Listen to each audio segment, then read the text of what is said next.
Welcome to our Confessions of a Professor podcast.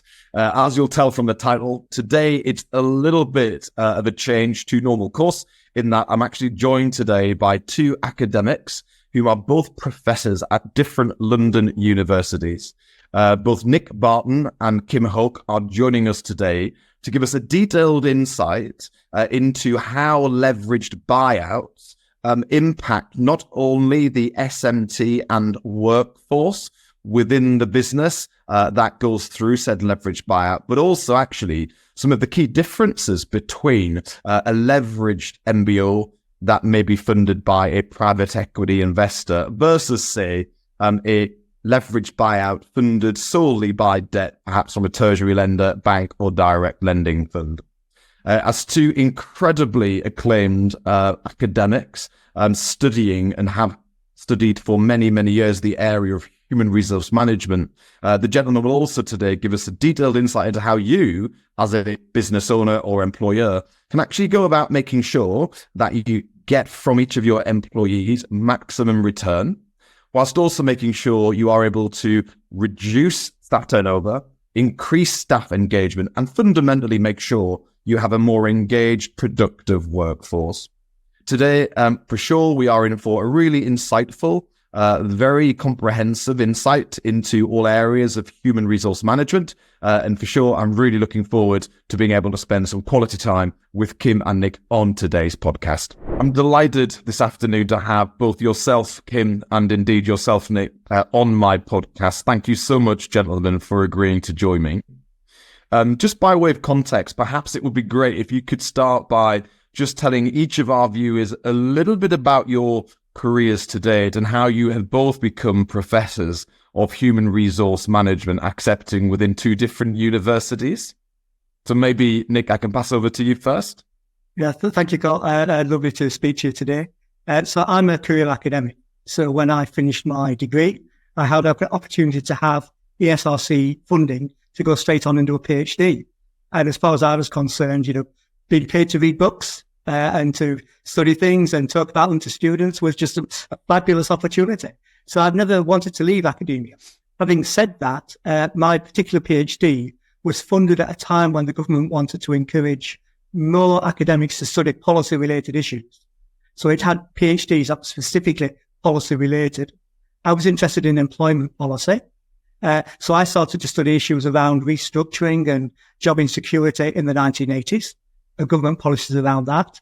Went on to then look at the restructuring of work within industries, introducing team working and more efficient ways of working, and then expanded out from that into other areas of human resource management. So looking at training policy, equalities policies, labour management relations issues.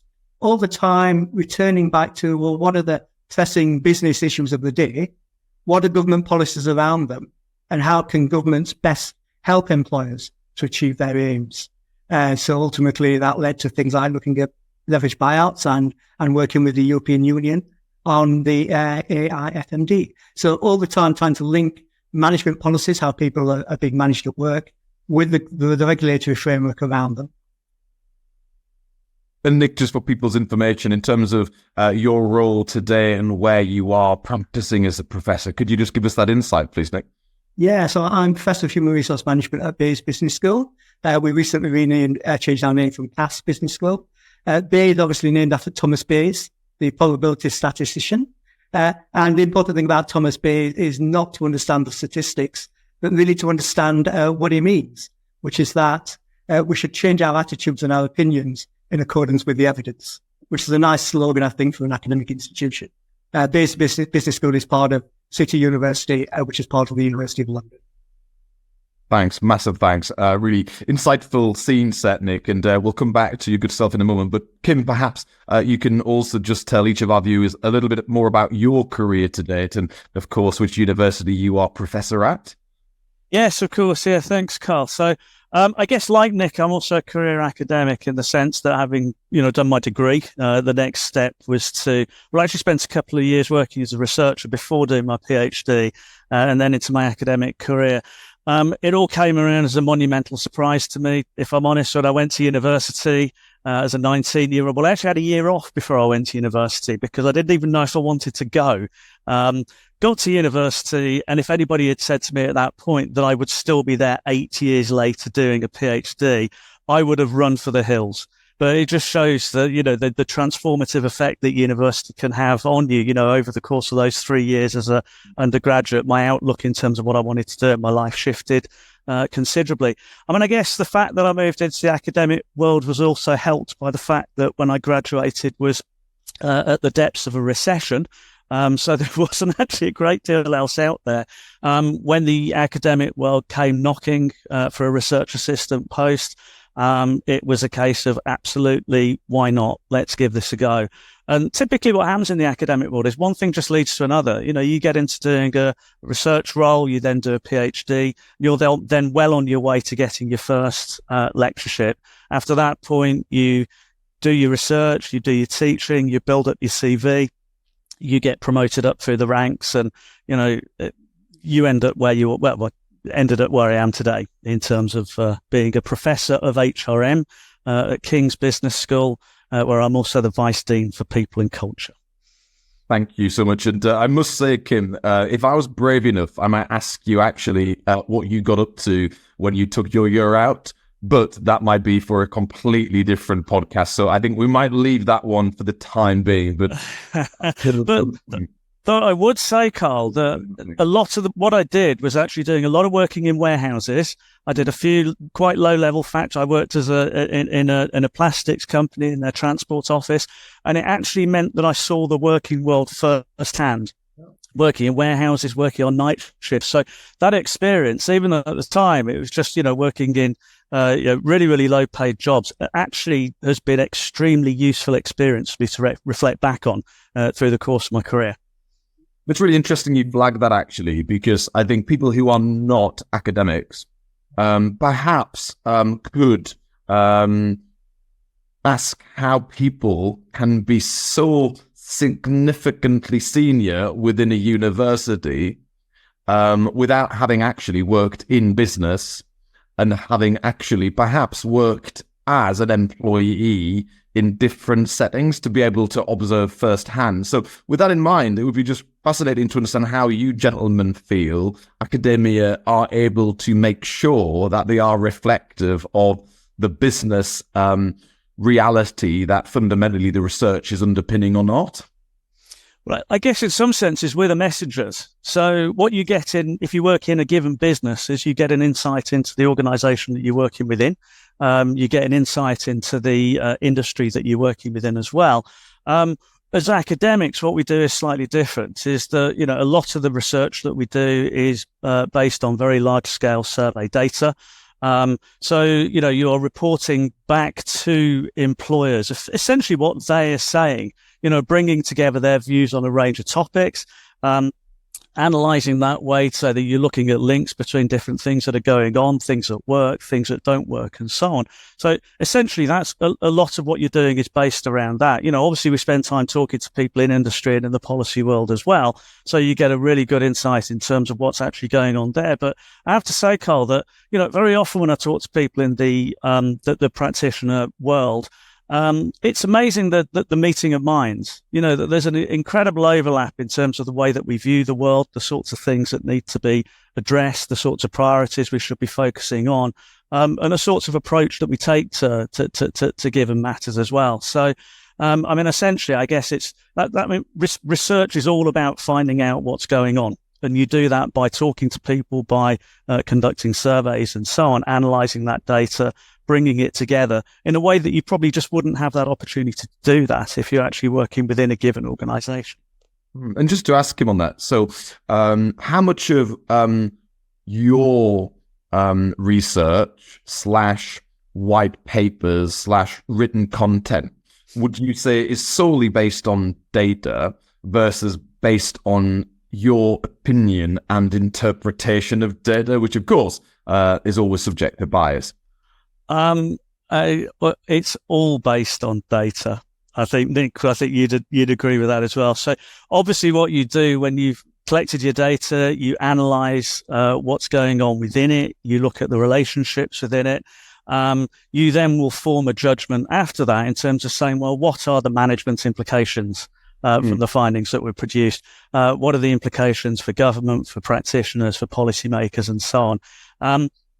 You're not really allowed to have an opinion as such in the academic world, if I'm honest. I think that's fair to say. That really what you're doing, you're reporting back what the data say.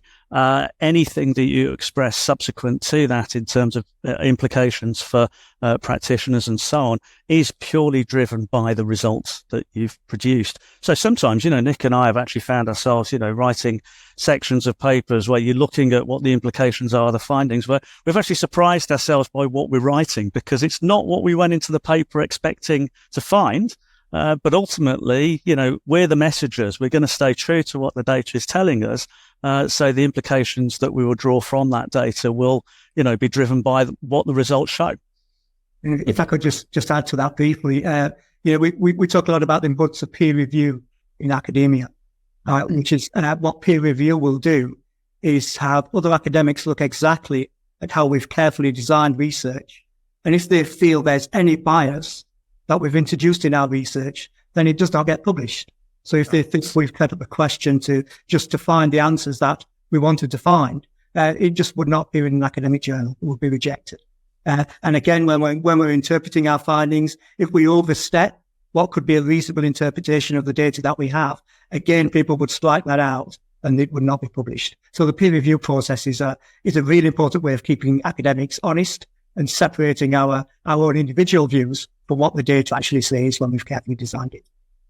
Thanks, Nick. And thanks, Kim, likewise, to really thought-provoking responses, and certainly has helped educate my view as to actually how perhaps you went about forming many of the conclusions I know you have done in the many white papers that you've published, but we'll come on to that just shortly. I guess a completely left field question, but I'm just keen to understand what motivates you two gentlemen as professors, and what it is you are trying to effectively achieve medium term. And perhaps maybe, Kim, I can just pass that question to you. Yeah, good question, Carl. I think that this is going to sound terribly tacky, but Kings have a strapline which is about making the world a better place.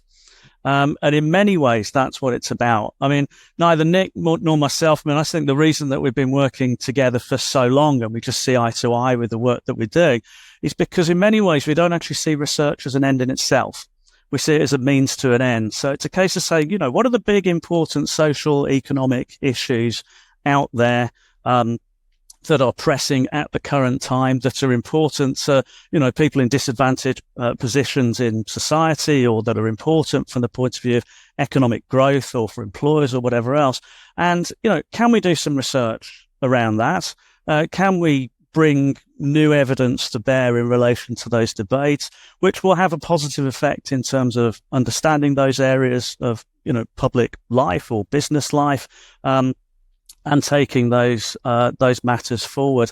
So in many ways, I actually see publishing as a means to an end rather than an end in itself. You publish a paper, that's the start of the process. It's what you do with it subsequently in terms of saying, right, we've got all of these implications and these policy implications, management implications. How do we actually get those out there? How do we get those onto the desks of the right people so that those findings can actually make a difference in terms of improving the business world or improving government policy or whatever it is? So again, if it's slightly expand, so we spend a lot of time with practitioners out there in the community, and we listen to what their concerns are, and we'll often sit there thinking, well, actually, that's an assumption someone's making. I think I could actually test that to find out whether it's correct or not. And then because we have access to various data sources, so we can rigorously assess. And I think part of what academics should do is to often look at what people think is common sense and to test whether it's scientifically correct or not. Because we all have lots of assumptions about how people should be managed, for example. But we just form those assumptions through our own prejudices and our own beliefs and our own experience without really knowing whether they would hold up as best practice in a range of contexts. And I think the academic job is to test those assumptions that we have. And because they're issues that practitioners themselves are raising, And I think kind of going back to one of your earlier questions, how do we know that it's relevant? Well, it's relevant because when I tell my MBA students, if what I'm teaching them is not, they will soon tell me. And if it doesn't ring true, they will soon tell me. So it's beholden on me all the time to reflect their real world at work and the issues that they're dealing with, but to present the result of academic analysis to help them see more than their one experience within one or two firms 1,000 times, to think, well, what would it actually be like in lots of different firms and lots of different contexts, and get them to reflect upon that broader learning to reinvigorate their practice and their thinking. Fascinating, Nick. And I guess one of your most recent white papers were of heightened interest to me as a corporate finance professional. And that white paper was the paper on the topic of, are leveraged buyouts bad for intrinsic job quality? Just in summary, for anyone whom either advises on leveraged MBOs or indeed has themselves completed a management buyout transaction, could you just perhaps provide us with an insight into the key findings that came out of your research in that regard, please? And I'm sure there's perhaps one or two areas we might discuss further. Yeah, absolutely, Carl. So, I mean, this is a case of what Nick was saying earlier about taking assumptions that people often make and testing them to find out if they're actually rigorously true. Because, I mean, one of the reasons that we chose to look at this issue is because there's actually quite a bit of case-based research out there that does actually suggest that leverage buyouts have negative implications for workers. This is what's referred to as the wealth transfer theory perspective, the idea that new owners come into the organization, they don't have particularly strong emotional attachments at all to the workforce, they'll abrogate long-standing arrangements with them, and that will lead to work intensification. That's all about looking to extract value from the workforce. Now, we sort of looked at that and said, well, look, this is case-based research. It may all be the case that there are some leverage buyouts where that happens, but is it the case that that is something that happens more broadly? Is that really representative of what happens overall?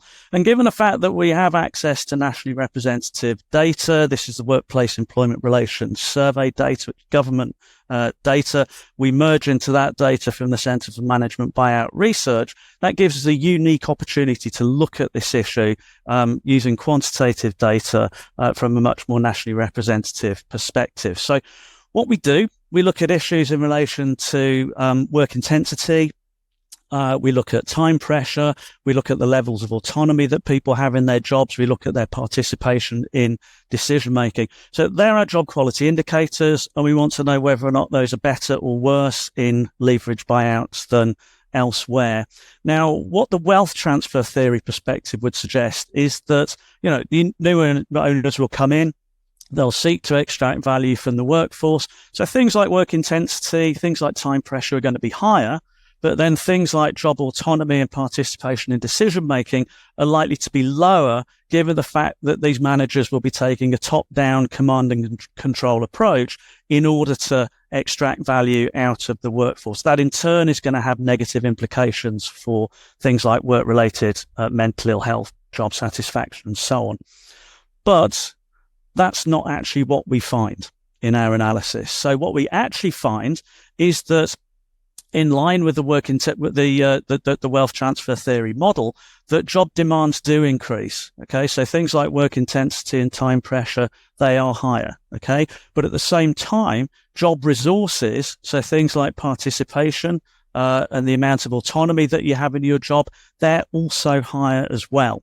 Right, now, what the theory tells us, and this is Karasek's job demands resources model basically, is that if job demands increase, but you also increase job resources, then the knock-on effect in terms of that job in relation to things like job stress, work-related mental health is going to be neutral, because you've got that balance between the demands and the resources within the job. And that's essentially what we're finding in the results that we produce. So job quality is different in leverage buyouts than it is elsewhere, but it's absolutely not worse, because we're seeing both higher job demands and we're also seeing higher job resources. I guess in terms of explaining why that's happening, we would argue that a lot of this is down to the fact that you've got new owners coming into the organization, very often private equity owners. They will come in, they'll be injecting expertise into the organization. They may well be hiring new executives into the organization that actually have turnover turnaround experience in terms of, you take a firm, what do you need to do to actually get it performing well? That in turn is going to lead to new management techniques being introduced, so-called modern management technologies, lean production, and so on. They're going to imply higher work intensity, but they're also going to imply a more delegative and participative management approach. Hence, you get both the increase in terms of job demands and the increase in job resources. So in short, we really don't find that leverage buyouts have negative consequences for job quality. To an extent, slightly a surprise to us when that was what the analysis showed. But, ultimately, we would argue it's an important piece of research because it really does go against an awful lot of what the previous research has told us, and goes against an awful lot in terms of what a lot of people in the academic, world and beyond believe that the actual effect of leverage buyouts is. Huge thanks. And just to sort of maybe extend the conversation further, I mean, as we all know, not every leveraged buyout is the same as the other.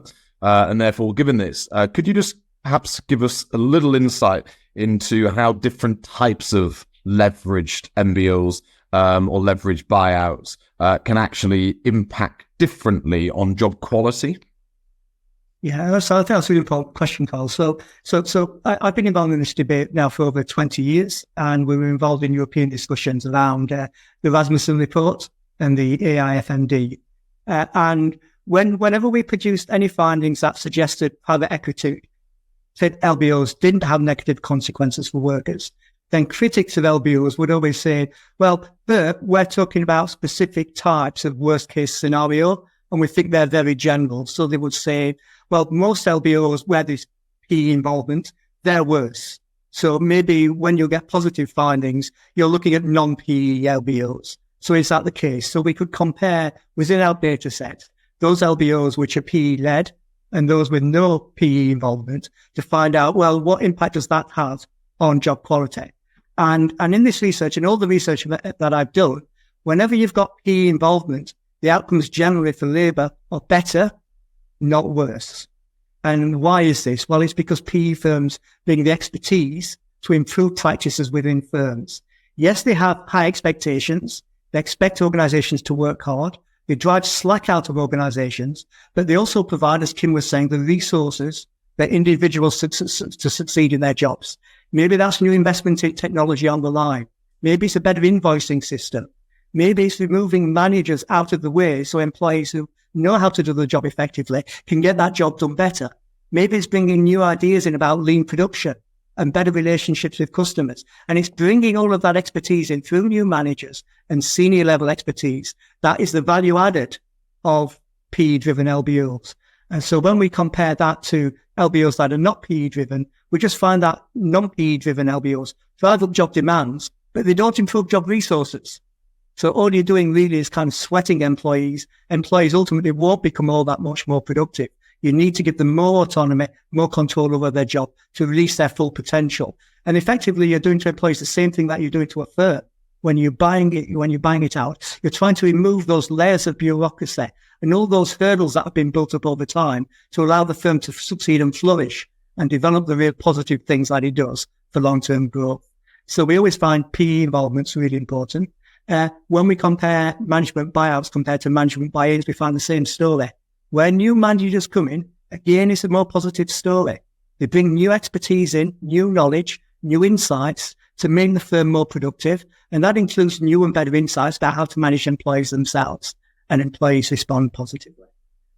We also look at other potential worst case scenarios, which critics argue would lead to negative outcomes for labour. So, for example, we look at short-term buyouts compared to long-term buyouts. So short-term buyouts are where the firm's held for 2 years or less, so-called quick flips, compared to long-term buyouts, which might be up to 5 years or so. But again, we often find that even within short-term buyouts, we don't get a negative story. So we find in our data very little evidence of a strip it, flip it type of approach towards labour management.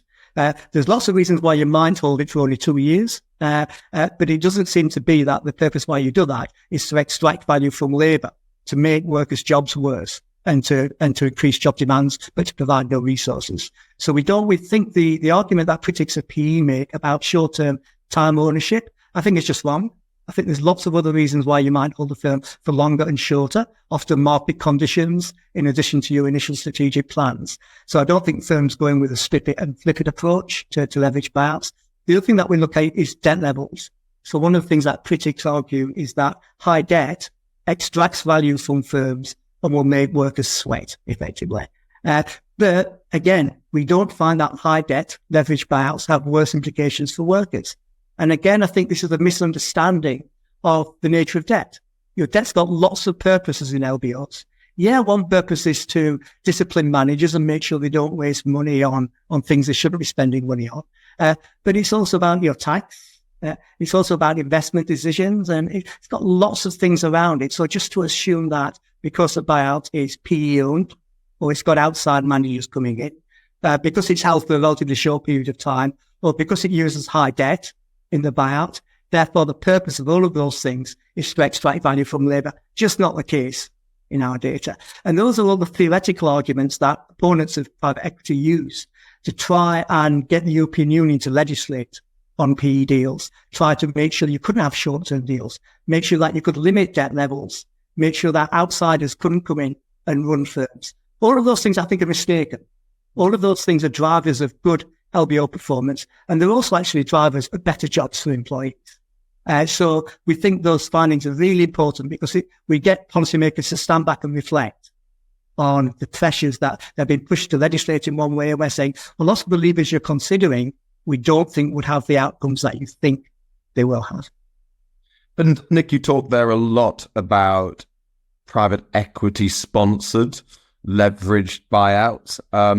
Could you just give me an insight into what your research has told us when it comes to leveraged buyouts, which are funded by, say, direct lending funds or tertiary debt providers, whereby perhaps, the debt that's coming into the structure perhaps is repaid fully as a bullet, which of course doesn't present any short-term cash drain on a business.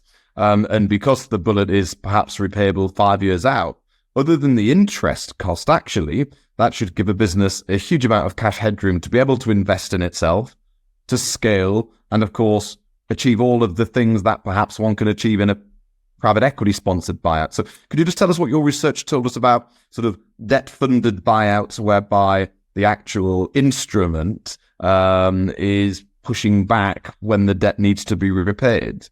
Right, so it's not something we looked at in much detail, Carl. So the information on debt that we have, we take from the Centre for Management buyout data that we have, and they only record various bits of detail. So we can calculate the overall level of debt, the different sources of debt, and the timescale for paying it back. It's just something we don't have data on.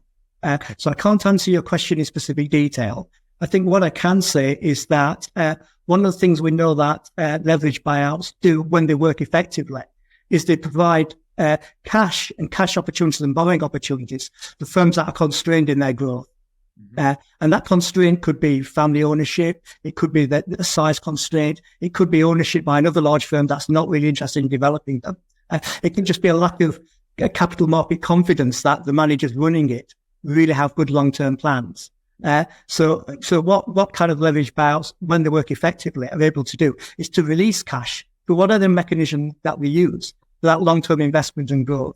And that long-term investment affects employees through investment in operational technologies on the workplace, through better inventory systems, through better new technology, through computer training and IT training, that upskills workers. And there is good evidence, not from our research, but from others, that workers who worked in firms that have gone through leverage buyouts actually develop computer-related and IT skills that mean that when you look at their salaries 10 years down the line, even if they don't work for those LBOs, their labour market outcomes are much better. So we think generally there's an IT and capital and technology upskilling happens through leverage buyouts and through the introduction of new technologies, however it's funded. Understand. Thank you. And just to maybe move on beyond leverage buyouts, because of course that is a transaction that happens at a particular point in time, which sees the ownership of a business change. But what I'd be fascinated just to get both of your perspectives on is how the typical employee in a typical business may have evolved, say, over the last 20 years when it comes to what they want out of their job or career and in turn their lives, because definitely there's been a lot of commentary and research carried out on this subject. So perhaps, Kim, over to you. Yeah, I think there's been probably more commentary than there has research on this particular issue. It's an issue that a lot of people seem to have an opinion on. And I have to admit, when you actually look at the research, you take a bit of a step back and say that all of these arguments that the youth of today, that Generation Z, are so different in terms of what they're looking for in their careers. Is that really the case? Is it the case that 20-somethings today are really that different from people who are now in their 40s and were 20-somethings 20 years ago? So in terms of issues in relation to work-life balance, for example, in terms of, the desire that people have to work for organizations that are socially responsible, this is something that people often say, that Generation Z will very often turn down job offers from organizations that they don't consider to be actually doing something for the greater social good. Is that really such a new thing? I mean, I remember being in conversations with people going back to the 1990s. I seem to recall somebody I knew who had landed a job with British American Tobacco. And that raised a lot of eyebrows with people saying, well, hang on a minute. Are you sure this is the sort of organization that you want to be working for? And it's like, well, it's a job, it's a start of my career, I won't be there forever, etc., etc. But those ideas that people were really conscious of what the organizations that they were working for actually did and the implications of those organizations on society, that's something that I don't think is new. So I suspect in this debate, there's an awful lot of reinvention of the wheel.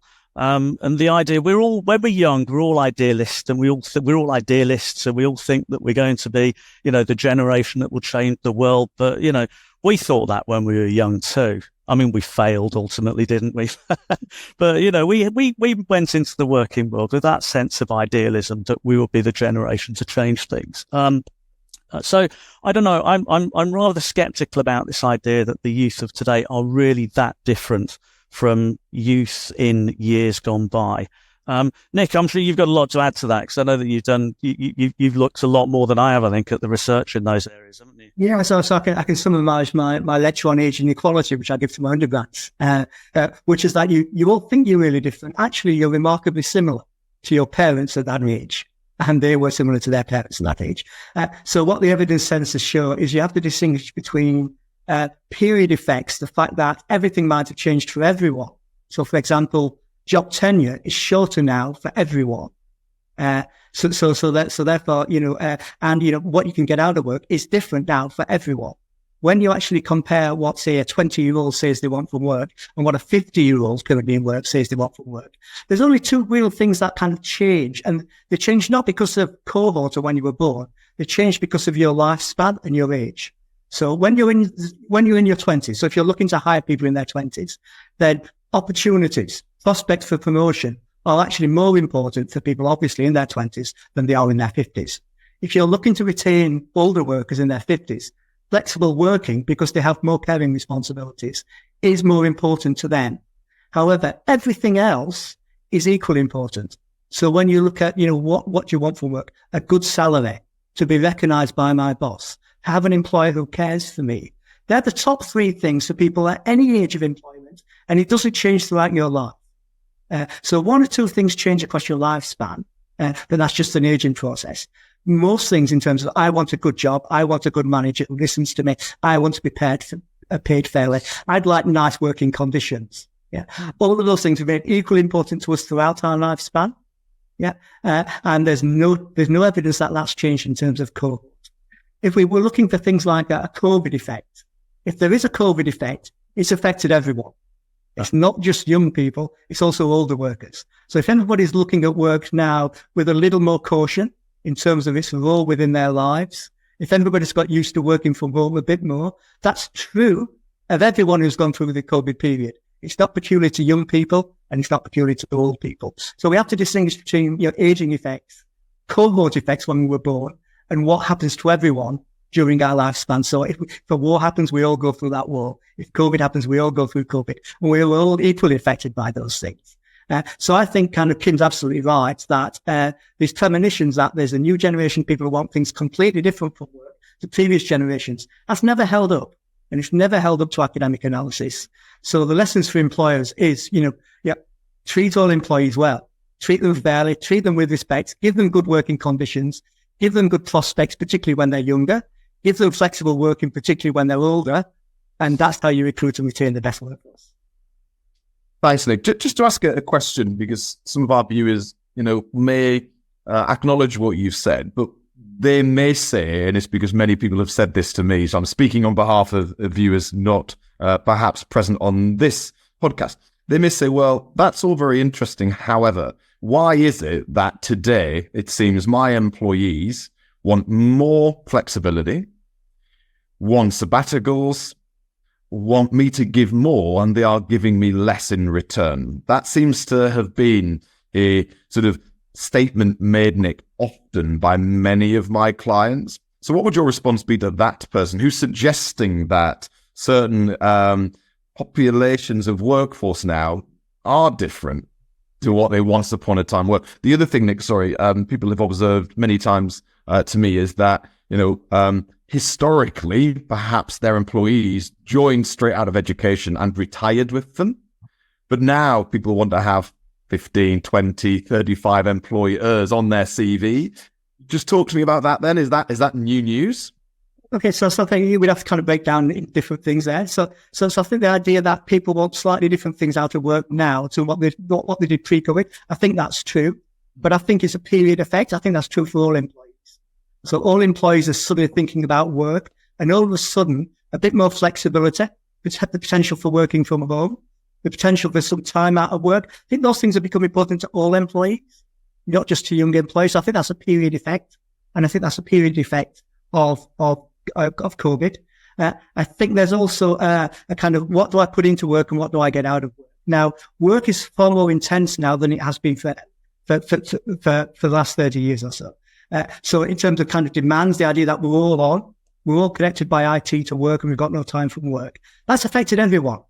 So I don't think it's just young people saying, where are my weekends going? Because I'm constantly checking work emails. Old people are saying that too. Yeah. So I think it's a changing nature of work, and that's affected everyone. So therefore people are looking at it and thinking, well, what am I putting in compared to what am I getting out? Now, some of the things that people used to get out were things like, very good pension plans. But those things have got whittled away over the years. So it's not surprising that people currently in the world of work are looking at their employers and feeling a little bit more detached. And I think that's true for young workers, and that's true for older workers.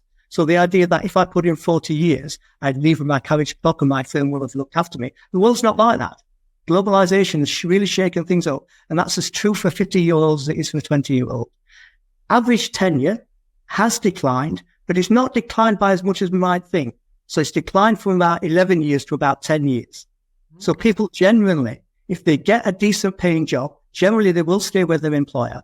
In 1983, they would stay for roughly about 10.3 years. Now they'll stay for about 10 years. So it's not declined remarkably. Of course, what's often happened is churn. The organization changes, your job changes, so you move on. But that's not kind of people voluntarily walking away from work. So I think there's an awful lot more continuity in terms of what people want from work and what people are prepared to give. I think there's discontinuity in terms of what's on offer, in terms of job stability, promises of job security, because firms can't give that anymore in the global market. So I think that's kind of made people a lot more reticent and a bit detached from work. But I think that's true for 50, 60-year-olds. And I think we've seen that post-COVID when a lot of 50-year-olds have walked away from work and said, actually, what I'm expected to put in compared to the return is not really the deal I thought I had 30 years ago. And it's not the deal you had 30 years ago. The world has changed. Yeah. But I think their attitudes are remarkably similar to younger people. I think the world of work does change, but I think it's the periods we go through that changes people's attitudes. And I don't think it's necessarily a when you were born effect. But Nick, just to clarify, because you've said something there which is really surprising to me, which is the actual average tenure of an employee has only actually gone from circa 11 to 10 years over quite a significant time period. Why do you think that, I and others perhaps perceptionally have a different opinion on that same subject, given what your data is telling us? Well, Why is that? because I think job insecurity is also a subjective, perceived thing, as well as whether we actually do move jobs. So I think the world of work is increasingly subject to our performance being appraised. Our jobs are at risk in ways we can't just float through our job and kind of, you put in half of the effort. We're reviewed, we're assessed, we're expected to contribute to our maximum. And those management systems have got tightened up. And I think because those management systems got tightened up, we feel as though we're more insecure. So perceptions of insecurity have increased, even though job tenure hasn't actually declined remarkably. And I think that's because of monitoring, because of performance expectations. So no one's coming away from work saying, well, work's far easier than it used to be. Work's harder. It's really intense. It's really monitored. Performance really matters. And that performance matters not just for people in your roll call, but it matters for school teachers. It matters for nurses. It matters for doctors. They're monitored and measured in ways they didn't used to be. So therefore, I think perceptions of insecurity have increased significantly. So we feel as though we're much more at risk, and we feel as though therefore average tenure, we must be less connected to our employer, because the employment deal is slightly different to how it used to be. But when we actually look at job tenure, and don't forget we're talking about the average job in the economy. So you have to think across lots of different types of occupations and lots of different types of firms. So it's certainly true that job tenure for managers has declined. And it's declined round to about 7 or 8%. Job tenure for CEOs, we know, is less than 3 years.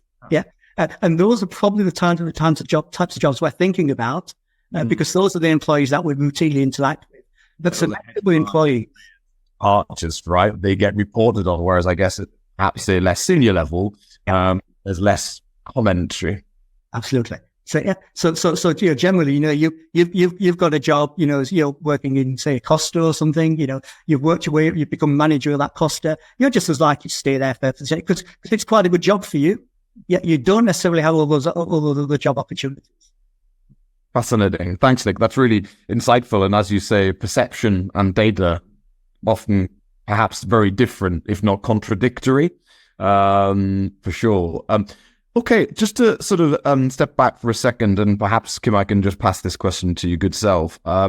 So, as an employer myself of people, and as many of our viewers are likewise owners and employers of people, what advice would you give us when it comes to making sure we engage our workforce in a way which means we get the maximum return from our people?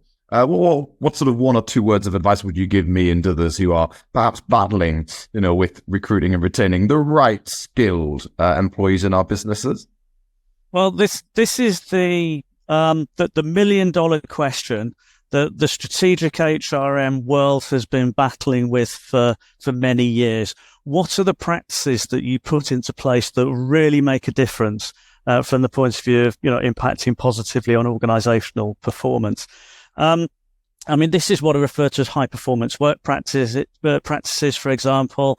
These are sometimes viewed as summarized within what's called the AMO model, which is ability, motivation, and opportunity to participate. And what this essentially is saying, these sorts of models, is that first off, don't think of your HR practices as being standalone.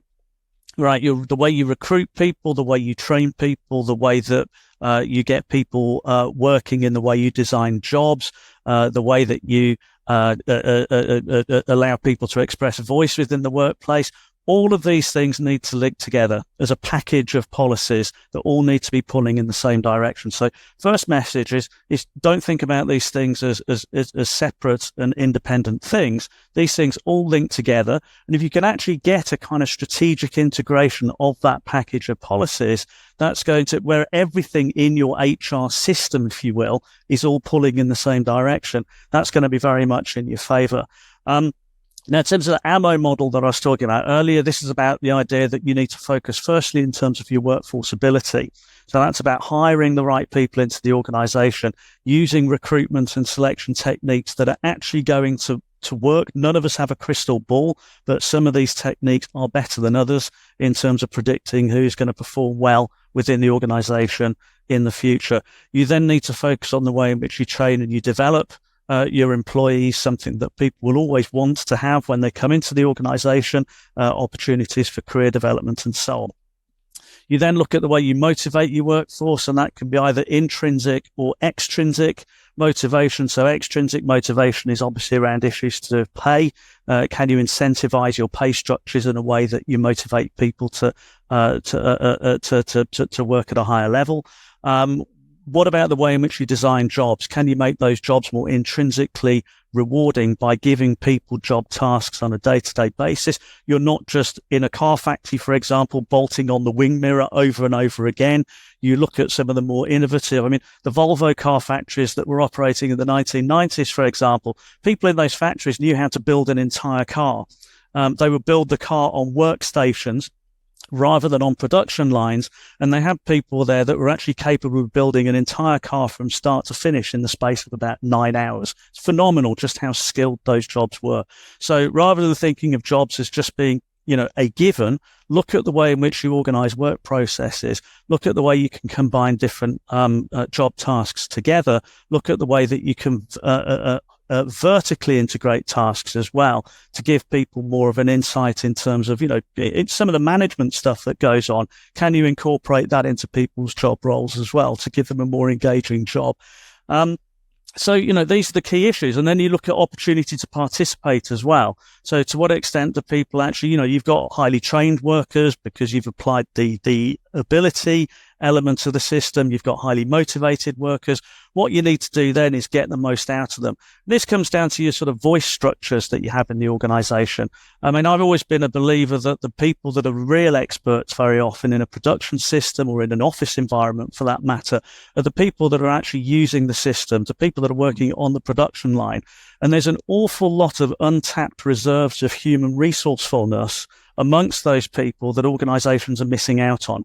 And unless you give those people that opportunity to really properly get involved in terms of making, often sort of quite incremental improvements to work processes, if you set up structures where you can capture some of those ideas, that you can identify some of that creativity that exists on the shop floor, you can bring that together, you can capture that, you can then apply it, you're going to put yourself in a situation where you've got a lot more innovation going on within your organization. So these are all lessons that that the strategic HRM research has been telling us for quite some time. They're still not that easy to implement, I would say. And there's an awful lot of organizations, when you look at how many organizations that are actually really doing this and getting it right, probably not that many. But because it's difficult and because it depends on things like, the culture of your organization, for example, the history of your organization to an extent, it's actually quite difficult to look at a given organization and see what makes that particular organization tick. So if you do get it right, it is potentially something that can lead to sustained competitive advantage. Because it's not necessarily that easy for another organization just to come along, look at what you're doing and think that they can copy it without really being in the organization and understanding the culture of the organization, power dynamics, for example, within the organization. It's often really difficult to understand what really makes it work. So if you can get it right, it is potentially the source of sustained competitive advantage. Thank you so much. Really, really helpful and thought-provoking insight. And actually, I could probably now ask an extra 40 questions, but I'm conscious that we are short on time. So perhaps just one penultimate question, gentlemen, before we perhaps bring the podcast today to a logical close. So first of all, I guess, it's quite clear that you've both respectively dedicated your entire working lives to this point. To academia and research in the area of sort of human resource management. So I guess one question to you, Kim, first, and then perhaps, Nick, you can ask the question of yourself whilst I'm asking Kim it, so you can be ready with the response. But Kim, first question to you. For you, what is it you hope that you can achieve from your research within your career? Acknowledging what you said earlier, which is clearly, that there is always more to come from research. But what do you want to leave behind as your legacy from the research you are doing now? As my legacy, now that's again a really interesting question. I would hate to look back on my career, Carl, when I retire, and say, "Oh, didn't I do well? I published in the Academy of Management Journal. Good for me." Right? For me, that would just leave me cold. For me, it's a case of, well, what actually came out of my research? What has actually changed in the world as a result of the work that we've done? And a lot of this is the work that I've done with Nick. I mean, examples of this, for example, back in the middle of about 10 years ago now, Nick and I did a lot of work around the time that the trade union bill was going through Parliament. This was looking at essentially sort of say, the government was saying, look, I mean, we need to be cutting trade union reps time off. They're taking too much time off. This is costing the taxpayer an awful lot of money across the public services. They're not doing anything positive. They're whipping up discontent within their organisations. We need to whittle this back. And Nick and I looked at each other and said, that's not right, is it? Right? There's actually no evidence out there to suggest that, that trade union reps have all these negative effects. We did some research on it, found the exact opposite. It actually has positive effects. We did some work with the RCN, looking specifically at the healthcare sector, and we took that work forward to parliamentarians, particularly Labour parliamentarians who were looking to argue against what the government was proposing within the trade union bill. Said, look, we've got some evidence here that you can use to argue against the government's position. And they used it, and it was great. And I'd like to think that, I mean, who knows where we would have been without the research that we did, but I'd like to think that in some small way, that the watering down of those facility time clauses within the trade union bill was at least in part as a result of the work that Nick and I did together. So for me, that's what I want to see coming out of the research that I'm doing. I mean, and that Nick and I are doing together. Not just that we get a nice long list of publications on our CVs, but we actually see substantive change to the world of work, to people's working lives, to organisational performance, or whatever it is, that research has actually been put to good use in some way. Thanks, Kim. And Nick, same question to you, good self, and you've had about maybe 90 minutes to reflect, so I assume your answer is ready. Yeah, I mean, we spend a lot of time teaching students, and particularly MBA students, and I hope that what we teach them strikes a chord, and I hope that when they go into organisations, they're able to implement a lot of the better practices that we train them in. Now, there is evidence that organisations that are closer to good business schools have better management practices. So there is some evidence that business schools have a positive impact on the firms around them. So I put a lot of stuff by that. However, I also know that when I send my students back out into the world of work, after they've come to us for a year or so, that they go into a firm and they've got 1,000 priorities. And all I'm saying to them is, given everything else you're judging, you've got to meet your budgets, you've got to meet your sales targets, you've got to meet all of these things. Don't forget how you manage people, because the higher up the organisation you go, the less you do the job yourself, the more it's how you manage other people doing the job effectively. That really matters. So take to heart the importance of how you manage people. And I think we do that through training. But I also think by trying to shift government policy and making sure government policy is right, is that we set a normative context in which leaders of firms make decisions.